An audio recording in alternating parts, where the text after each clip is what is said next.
Yesterday at the White House, we see Trump managing a deal between Israel, United Arab Emirates, and Bahrain. Now, is that a big deal to the left? No, it's no deal at all. It's meaningless. Plus, Trump was only doing it to get votes in the fall. That's their line. I have to disagree to a point, though, and before I get into the deal itself, let me remind you that it is a political big deal simply because this represents a huge worldview difference between Trump and Biden. Remember, it was Biden and Obama that did a deal with Iran. Okay, which if you go back into my podcast when that was done, I hammered that as the worst foreign policy deal maybe in the history of our country. That was awful.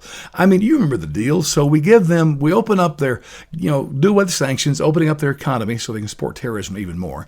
We did that strange thing of sending pallets of cash to them, all on the promise that they're going to delay their nuclear, bombing situation. What? Interesting, left out any concessions to the fact they're behind the civil war in Syria. Left out any concessions of the terrorism that they support in the Middle East. Left out anything having to do with human rights violations all over the place. Left out any concessions about killing American soldiers. Left out anything having to do with the right of Israel to exist and the fact that they want to destroy the people of Israel and cast them into the Mediterranean Sea. Those are the things I would have done a deal about, but of course that wasn't a part of that. So what about this deal that Trump, negotiated? Was it a big deal?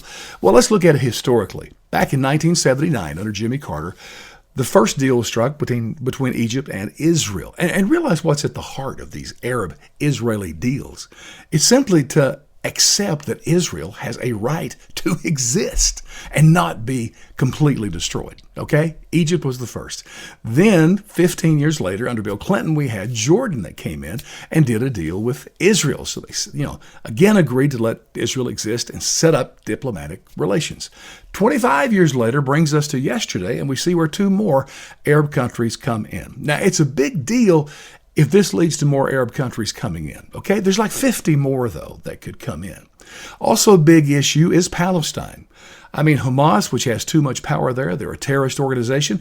If they go lobbing bombs into Israel and Israel comes back and lobs bombs and kills a bunch of innocent people, this thing's probably going to come crashing down. However, Palestine realizes there is still a chance for a two-state solution. If that were to come out of this, that is an enormous deal. So it does have potential, but we're just going to have to wait and see.